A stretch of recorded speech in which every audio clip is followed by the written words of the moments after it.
Bismillahirrahmanirrahim. ټولو ناستو ښاغلو مشرانو په خاصه توګه د میډیا ښاغلو نمایندګانو السلام علیکم. ټول په خیر راغلاست. تاسو ټولو ته د زړه نه هرکلی یم. قدرمنو زما نوم منیبا خان دی او زه د ډاکټر خان شهید د ماشومانو د څانګې مشره یم. مشرانو موږ ماشومان به نن تاسو ته په خپله ژبه کې د زده کړې په هکله یو څه خبرې کول غواړو. ښاغلو مشرانو تاسو په خبر یئ چې د نړۍ خواوشا ټول پرمختللي او د پرمختګ په لار روان آزاد او خودمختار قومونو کې خپلو ماشومانو ته په خپله خوړه په خپله ژبه کې زده کړه لازمي ورکولی کېږي. ښاغلو د میډیا نمایندګانو موږ ماشومان به نن ستاسو په توسط د پښتونخوا ارباب اختیار ته دا پیغام ورکول غواړو او د هغوی نه به دا پوښتنه وکړل غواړو چې آخر څه وجه ده تاسو موږ په لکو پښتنو ماشومانو ته په خپله خواړه په پردۍ ژبه کې زده کړه راکوئ. آخر څه وجه ده چې تاسو موږ پښتنو ماشومانو ته زموږ په خپله خواړه په خپله ژبه کې زده کړه نه راکوئ؟ آیا تاسو نه یې خبر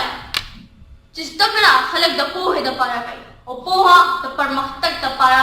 لازم ده؟ آیا تاسو نه یې خبر چې د پرمختګ دپاره قومي پوهه لازم ده او د قومي پوهې لپاره په خپله ژبه کې زده کړه لازم ده؟ ښاغلو د میډیا نمایندګانو موږ ماشومان به نن ستاسو په توسط د خپلو مشرانو سترګې غړول غواړو. هغوی ته به د حقیقت آینه ښودل غواړو او هغوی ته به دا ویل غواړو چې که چېرې تاسو غواړئ چې پښتون قوم د پښتون قوم په توګه پرمختګ وکړي نو موږ پښتنو ماشومانو ته زموږ په خپله خواړه په خپله ژبه کې زده کړه راکړئ. خو دې ته وګورئ ویښ شئ په خپله لاسته خپل قوم د پردۍ ژبې په لار مه ورکوئ. خو دې ته وګورئ ویښ شئ په خپله لاسته خپل قوم د نورو قومونو غلام او نوکر مه جوړوئ. که تاسو موږ پښتنو ماشومانو ته زموږ په خپله خواړه زموږ په خپله ژبه کې زده کړه راکړئ او پښتون قوم د پرمختګ په لار روان کړئ نو ستاسو به یو جهان مننه وي. السلام مننه. که په دې هکله تاسو کې څوک پوښتنه لرئ نو کولی شئ. منیب بچے سسوں میں سبق ہوئے جی صبح لسم کی ہاں لسم کی جی ہاں ہاں آپ سرکاری اسکول کی نا جی آدھا پختو کی نا لکھی جی نا نا لکه د خاص نوالی پنځو پر پنځو پورې ورکول کېږي خو موږ دا وایو که نه چې زموږ ټول نصابي تعلیم زموږ خپلې ژبې ته واړوئ پردۍ ژبې ته نه. په پنځمه پورې ورکول کېږي خو بس د ژبې په توګه د نصاب ټول نصاب زموږ په پښتو ژبه کې نه دی زموږ په خپله ژبه کې نه دی. نه نو ته نه غواړې چې انګریزي یو لویه ژبه ده په نړۍ کې ویل کېږي ته نه غواړې چې ته هغه ژبه هم زده کړې پښتون دې وشي چې هغه ژبه هم ورته زده کړې اردو د دې ملک ژبه ده چې هغه ژبه هم ورته زده کړې ښه خبره نه ده؟ ځي نه موږ دا وایو تاسو زموږ ټول نصابي تعلیم چې دی زموږ حکومت زموږ ټول نصابي تعلیم چې دی هغه انګریزۍ ژبې ته اړولې ده کومه چې زموږ خپله ژبه نه ده پردۍ ژبه ده. موږ دا وایو چې تاسو زموږ ټول نصابي تعلیم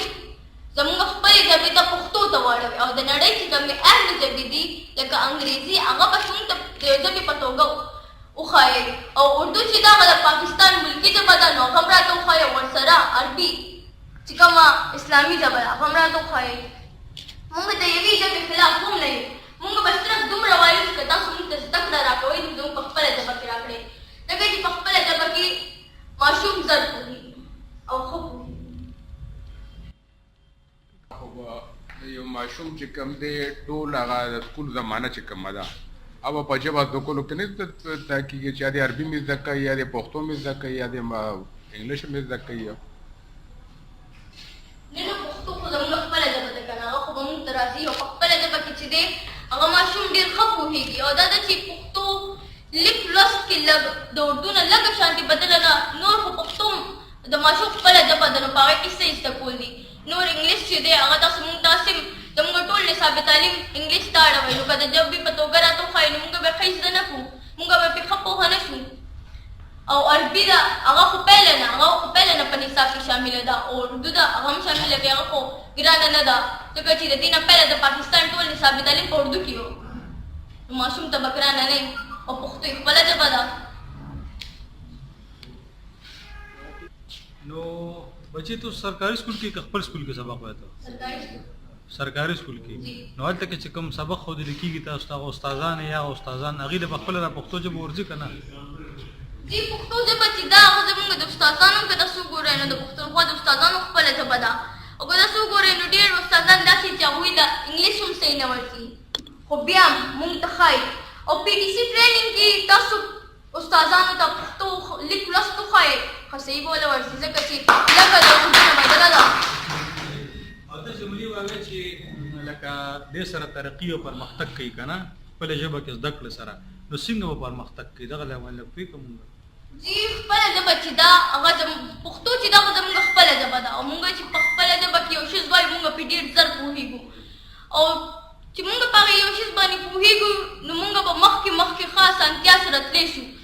اوس ساینس او ټکنالوژي ته که تاسو وګورئ هغه موږ ته اوس په انګلیش کې ښوول کېږي نو که هغه موږ په خپله ژبه کې ووایو نو موږ به هغه یو شي باندې موږ ته به هغه یو شي ډېر زیات اسانتیا سره واضح شي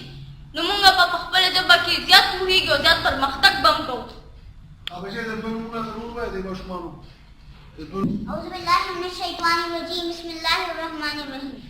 ټولو ښاغلو مشرانو ستړي مشئ زما نوم مناهل خان دی او زه ډاکټر خان تحریک د ماشومانو د څانګې نمایندګي کوم لکه تا ته اوس فزیکس یا کیمستري یا بایولوژي چې کوم نه پتا څه په پښتو کې نشي ښودلی که نه او دغه د کمپټیشن دور دی بله خبره دا ده په دې سیمه کې په دې صوبه کې یوازې د پښتو نه دې کې هندکو زبان هم شته دې کې نور زبانونه هم شته دې کې چترالي هم شته دې کې کوهستاني هم شته هغوی به هم بیا خپل دغه ډیمانډ کوي دوی به څنګه داسې کوي دغه پاسبل نه ده که نه څنګه پاسبل نه ده که تاسو وګورئ که لکه اوسه پورې خو به د اتمه پورې یا د لسمه پورې یو کتاب د پښتو هغه به یې هغه به ښودو موږ ته به یې ښودو موږ ته په خپله اتمه پورې د لسمه پورې موږ ته پښتو ښودلې ده یو کتاب و نور خو ډاکټر طارق انګلیش یا چې کوم دی په فزیکس بایولوژي یا نور داسې شو دا خو تا ته په پښتو کې نشي کولی که څنګه نشي ښودلی په انګلیش کې راته ښودلی شي په اردو او په پښتو کې راته نشي اردو کې ښودلی شي او په پښتو کې تا ته دا نشي ښودلی دا څنګه به کېږي څنګه یې نشي ښودلی زموږ په پاکستان کې په خیبر پښتونخوا کې ډېر داسې قابلیان خلک شته لکه یوازې پښتو خو صرف پښتو خو یوازې د یو څو کسانو دپاره ده نور خو دې پرې پېښور کې هندکو زبان والا شته نو او که نه داسې خو په سیند کې پښتانه شته که نه نو هلته ولې ټول نصاب تعلیم نو هلته خو یو کتاب سره په دغه کې دی سندۍ کې دی نه کراچۍ کې نه کراچۍ کې شته شته دی ټول خو نه دي که نه کراچۍ کې اردو کې دی کمیونټي سکول دا ملګری دا څه وایي دا ماشومه څه وایي دا ماشومه څه دا ماشومه څه ویل غواړي دا اوس لږ دا ووري دا جواب نه غواړي کمپټیشن دا ور دی زه دا وایم لکه ماشومه څه هغه دا نور هم غواړي موږ به دا حق نه وایو چې هغوی ته هم حق ملاو شي ټولو ته د خپل حق ملاو شي نو که هغوی بس کېږي پکار دی چې هغه ګورنمنټ والا دلته کمیونټي سکول جوړ چې هغوی ته هم په خپله ژبه کې زده کړه ملاوي دا ډاکټر خان تحریک خو بیا داسې پکار دي چې یوازې ستاسو نه چې دا نور ماشومان هم راوچت کړي که نه ځان سره کم چې په اردو سپیکران دي دغه دي چې نور هم خپل حق غواړي نو پکار دی چې ګورنمنټ هغوی ته ورکړي هغوی ته کمیونټي سکول زده کړه جوړ کړي ورله چې هغوی ته هم په خپله ژبه کې زده کړه وکړي بس صحیح ده موږ د زما نوم منیفه خان دی اوس د ډاکټر خان تحریک د ماشومانو د څانګې مشره یم زه بل بچې دا ته ووایي چې یویشتمه سبا چې کومه یویشتمه فروری ده په ټوله دنیا کې په ټوله نړۍ کې د مورنۍ ژبې نړیواله ورځ لمانځل کېږي نو تاسو نن راغلي د پروګرام کې څه حوالې سره څه غوښتنه ده زموږ دا غوښتنه ده که نه چې موږ د په خپله ژبه کې زده کړه راکړئ ځکه چې موږ په خپله ژبه کې ښه صحیح پوهه شو او دا ټوله دنیا وایي چې دا د ماشوم بنیادي حق دی چې هغه د په خپله ژبه کې زده کړه وکړي ځکه موږ نن دا پروګرام کړی دی چې موږ خپلو مشرانو ته دا وینا وکړو چې موږ د په خپله ژبه کې زده کړه راکړئ کوم چې د دې سره به څه فرق راشي چې په خپله ژبه کې مورنۍ ژبه کې یو ماشوم زده کړه کې څه فرق به راشي تاسو نه تپوس کوم تاسو چې په خپله ژبه کې خبرې کوئ یا یو کس تاسو ته پوهېږي نو تاسو به پرې پوهېږئ نه اسانتیا سره به پرې پوهېږئ که نه چې بله ژبه کې تاسو پوهېږئ نو ټایم به لګي او هغه هم صحیح طریقې سره نه دغه کېږي نو چې تاسو موږ ته ساینس ټکنالوژي او دا هر څه زموږ په خپله ژبه کې وښایئ موږ به په هغې سره ښه اسانتیا سره پوهه شو او دا موږ د ژوند دا بکټریا دا مالیکیولز دا هر څه ښوول کېږي دا موږ ته زموږ په خپله ژبه کې شي او چې کله د دې وضاحت کوي نو هغه به هم ډېر ښایسته وشي زموږ بېشکه مننه تاسو سره بچي څنګه سبق جی زما نوم مناهل خان دی او زه د ډاکټر خان تحریک د ماشومانو د څانګې نماینده یم. سویم کې سبق وایي. او سویم کې سبق وایي. زه به اووم کې سبق وایم. ښه ته راته ووایه چې دا څه قصه ده د مورنۍ ژبې دا خبرې او دې کې تعلیم او دا څه شی دی؟ موږ وایو چې زموږ ټول نصابي تعلیم په خپله ژبه کې شي ځکه چې یو ماشوم چې څومره په خپله ژبه کې پوهېږي هغه په یو ژبه کې هم نه پوهېږي. او ستاسو دغه استادان چې کوم دي هغې د پښتو ښیي په سکول کې دغه ستاسو موږ ته نه ښایي که نه موږ دا وایو چې موږ ته دې ښایي موږ ته په پښتو ژبه کې زده کړه راکړي موږ ته په خپله ژبه کې زده کړه راکړي. کوم قومونه داسې دي چې هغوی په خپله ژبه کې ترقي کړې د سبق سره؟ چین، روس، جرمني، فرانس، اسرائیل دا ټول قومونه چې په خپله ژبه کې زده کړه ده او دونه مخکې تللي دي. بې شکه مننه.